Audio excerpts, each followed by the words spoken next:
TP കേസിൽ ഇപ്പോഴും ഗൂഢാലോചന സംബന്ധിച്ച കേസ് CBIക്ക് കൈമാറുന്നത് കേസുമായി ബന്ധപ്പെട്ട കാര്യങ്ങൾ കിടക്കുകയാണ്. അങ്ങനെ വന്നാൽ ആ കേസ് അന്വേഷണം മുറുകി വന്നാൽ ഗൂഢാലോചന നടത്തിയവനാര്? പണ്ട് ഒരാൾ പാട്ടുപാടിയതുപോലെ ആയുധം എടുത്ത് നിങ്ങളെ വിട്ട ശിഖണ്ഡി ആരാണ് എന്ന ചോദ്യമുണ്ട്. ആ കവിതയിൽ പറയുന്നത് പോലെ നിങ്ങൾക്ക് ആരാണ് ആയുധം? ഈ പ്രതികൾ ആരും ചന്ദ്രശേഖരന്റെ ബന്ധുക്കളോ ചന്ദ്രശേഖരനുമായി നേരിട്ട് പരിചയമുള്ളവർ പോലുമല്ല. പാനൂരും കണ്ണൂർ ജില്ലാ കമ്മിറ്റിയിലും കോഴിക്കോട് ഒക്കെയുള്ള ആളുകളാണ്. മറ്റ് ജില്ലയിലുള്ള ആളുകളൊക്കെ വന്നിട്ടാണ് വന്നത്. പ്ലാന്റ് ആയിരുന്നു. അപ്പൊ അതിന് കേവലം കണ്ണൂർ ജില്ലാ കമ്മിറ്റിയിലെയും കോഴിക്കോട് ജില്ലാ കമ്മിറ്റിയിലെയും ആളുകൾ ചേർന്ന് ഒരു തീരുമാനമെടുക്കണമെങ്കിൽ CPMന്റെ ചട്ടമനുസരിച്ച് സംസ്ഥാന സമിതി അറിയണം.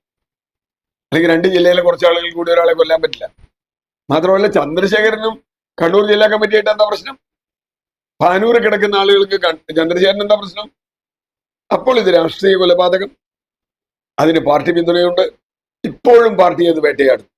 സത്യസന്ധമായി പാർട്ടി പറയേണ്ടത് ഞങ്ങൾക്ക് ഇതൊരു തെറ്റുപറ്റിപ്പോയി, ഇനി ഇത് ആവർത്തിക്കില്ല എന്ന് പറയേണ്ടതിന് പകരം ഇപ്പോഴും TP ചന്ദ്രശേഖരനെ കൊന്നതിനെ ക്യാപ്സ്യൂൾ വഴി ന്യായീകരിക്കാൻ ശ്രമിച്ചാൽ അത് വലിയ ദുരന്തമായി മാറും. ജീവിച്ചിരുന്ന TPയേക്കാൾ CPM ഭയക്കുന്നത് മരിച്ച TPയാണോ എന്ന ചോദ്യം വീണ്ടും വീണ്ടും ആവർത്തിച്ചുകൊണ്ടിരിക്കുന്നു.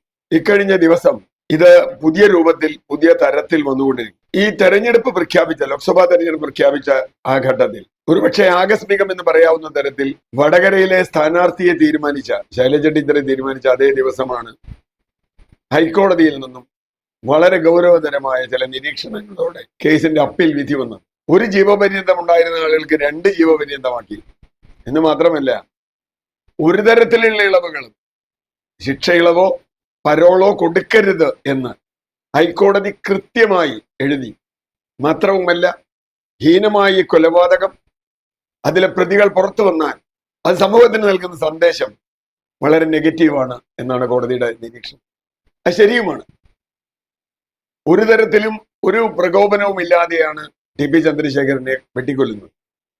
ഒരുപക്ഷെ മാർക്സിസ്റ്റ് RSS സംഘർഷത്തിൽ പരസ്പരം കൊന്നു എന്നൊരു ന്യായീകരണമെങ്കിലും ഉണ്ടാവും. TPയുടെ കാര്യത്തിൽ അങ്ങനെ പോലുമില്ല. TP ആരെയും കൊന്നിട്ടില്ല, TP ആരെയും കൊല്ലാൻ കൂട്ടുനിന്നിട്ടില്ല. CPM RMP അങ്ങനെ ഒരു സംഘർഷം അവിടെ ഉണ്ടായിട്ടില്ല.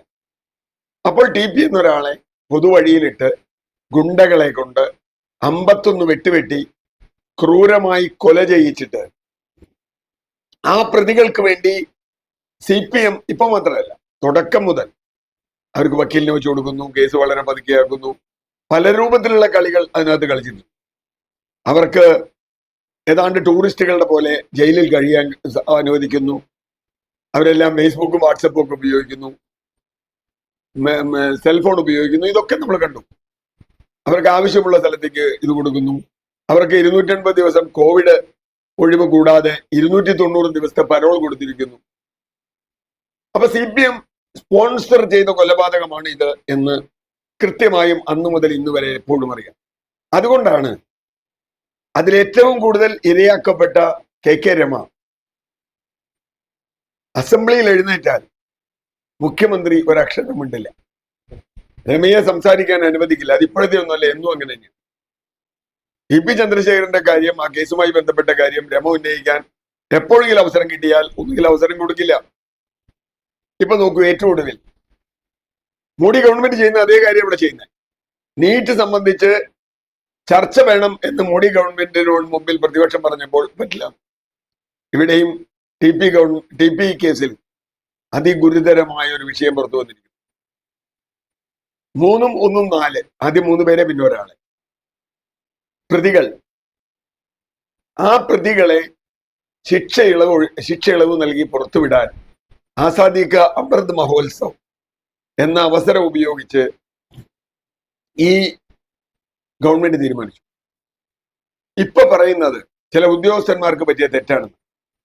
എനിക്ക് മനസ്സിലാവാത്തത്, ഈ കണ്ണൂർ ജയിലിലെ അസിസ്റ്റന്റ് സൂപ്രണ്ടോ അല്ലെങ്കിൽ അവിടുത്തെ ഒരു വാർഡനോ ഈ കൊടിസുനിയുടെയോ അല്ലെങ്കിൽ ഈ ഷാഫിയുടെ ഒക്കെ ആരാ? ഇവരെയൊക്കെ വെറുതെ വിടാൻ, ഈ പ്രതികളെ വെറുതെ വിടാൻ എന്ത് താല്പര്യമാണ് അവിടെയുള്ള ജയിൽ സൂപ്രണ്ടിനോ ജയിൽ അധികാരികൾക്കോ ഉള്ളത്? മാത്രവുമല്ല, ഇത് സംബന്ധിച്ച റെക്കമെൻഡേഷൻ പോകുന്നത് ജയിൽ ഉപദേശക സമിതിയിൽ നിന്നാണ്. ആരാ ജയിൽ ഉപദേശക സമിതിയുടെ ചെയർമാൻ? പി ജയരാജ്. അപ്പൊ അവര് പറയാത്തൊരു പേര് ഒരിക്കലും ഉദ്യോഗസ്ഥരുടെ ഭാഗത്ത് വരില്ല. ആദ്യത്തെ ചോദ്യം ഇതെങ്ങനെ പോയി എന്നുള്ളതാണ്. ഇപ്പൊ പറയുന്ന ഉരുണ്ട് വരണ്ട് കളിക്കുകയാണ്. ഞങ്ങൾ ആരും പറയാതെ ഏതോ ഉദ്യോഗസ്ഥർ എന്തോ ഒരു തെറ്റ് ചെയ്തു. അക്ഷരാർത്ഥത്തിൽ ഉരുണ്ട് കളിക്കുകയാണ്. ഉരുണ്ട് കളിക്കുകയാണെങ്കിൽ മുഖ്യമന്ത്രി ഒന്ന് മറുപടി പറയട്ടെ. മുഖ്യമന്ത്രി മിണ്ടില്ല. എം പി രാജേഷ് എന്ന് പറയുന്ന മന്ത്രി എന്തൊക്കെയോ പറഞ്ഞു. സ്പീക്കറെ കൊണ്ട് ചെയ്യാൻ പാടില്ലാത്തതൊക്കെ ചെയ്യിച്ചു. ടി പി കേസിന്റെ വിഷയം അടിയന്തര പ്രമേയം അവതരിപ്പിച്ചപ്പോൾ സ്പീക്കർ പറഞ്ഞു അതിലെ പ്രശ്നങ്ങളൊക്കെ തീർന്നാണ്. അതിലെ പ്രശ്നങ്ങൾ തീർന്നെന്ന് പറയും സ്പീക്കർ ആരാ? അത് പറയേണ്ടത് മുഖ്യമന്ത്രിയാണ്. അടിയന്തര പ്രമേയത്തിന് അനുമതിക്കായി അപേക്ഷ കൊടുക്കുമ്പോൾ ആ അപേക്ഷ നൽകുന്ന ആൾ അത് അവതരിപ്പിക്കും. അതാണ് നിയമസഭാ ചട്ടം. അത് അവതരിപ്പിച്ചു കഴിയുമ്പോൾ അതിന് ബന്ധപ്പെട്ട മന്ത്രി, ഇവിടെ ആഭ്യന്തരമന്ത്രിയാണ്, മറുപടി പറയും. അപ്പൊ സ്പീക്കർ പറയും മറുപടിക്ക് ശേഷം ഈ വിഷയത്തിൽ ഇനി ചർച്ച അനുവദിക്കാൻ കഴിയില്ല. അങ്ങനെ ആ ചർച്ച തള്ളിക്കളയും, പ്രതിപക്ഷം ഇറങ്ങിപ്പോകും. ഇത് സാധാരണ നമ്മൾ കണ്ടിട്ടുള്ള അടിയന്തര പ്രമേയത്തിന്റെ രീതി. ഇത്തവണ അതുപോലുമല്ല. അടിയന്തര പ്രമേയം അവതരിപ്പിക്കാനുള്ള അനുമതി പോലും നൽകില്ല. എന്ന് പറഞ്ഞാൽ അത് അവതരിപ്പിച്ചാൽ, കെ രമ പ്രമേയം അവതരിപ്പിച്ചാൽ അതിന് മറുപടി പറയേണ്ടത് ബഹുമാനപ്പെട്ട മുഖ്യമന്ത്രിയാണ്. കെ രമയോട് മുഖ്യമന്ത്രിക്ക് മറുപടി പറയാൻ ഇപ്പോഴും പറ്റില്ല. എന്ന് പറഞ്ഞാൽ 12 വർഷം കഴിയുമ്പോഴും ടി പി ചന്ദ്രശേഖരന്റെ ഓർമ്മ, അല്ലെങ്കിൽ മരിച്ച ടി പി ചന്ദ്രശേഖരൻ മുഖ്യമന്ത്രിയെ വേട്ടയാടിക്കൊണ്ടിരിക്കുന്നു എന്നാണ്. അത് നമ്മൾ വടകര തെരഞ്ഞെടുപ്പിൽ കണ്ടതാണ്. വടകര തെരഞ്ഞെടുപ്പിൽ വളരെ കൃത്യമായും ടി പി ഒരു വികാരമായിരുന്നു എന്ന് നമുക്ക് കാണാൻ കഴിയും. ടി പിയോട് CPM ചെയ്ത കൊടും ക്രൂരത, ആ ക്രൂരതയ്ക്കുള്ള മറുപടി കൂടിയാണ് ഷാഫിക്കുള്ള വോട്ട്. അപ്പൊ തീർച്ചയായും അക്രമ രാഷ്ട്രീയം, ഹിംസാത്മകമായ രാഷ്ട്രീയം തങ്ങൾ ഉപേക്ഷിക്കാൻ തയ്യാറല്ല എന്ന് തന്നെയാണ് CPM പറയുന്നത്. ഇനിയും അങ്ങനെ ചെയ്താൽ. മറ്റൊരു ചോദ്യം കൂടി അതിന്റെ കൂടെ വരുന്നു. എന്തുകൊണ്ടാണ് ഇവരെ വിടാൻ തീരുമാനിച്ചത്?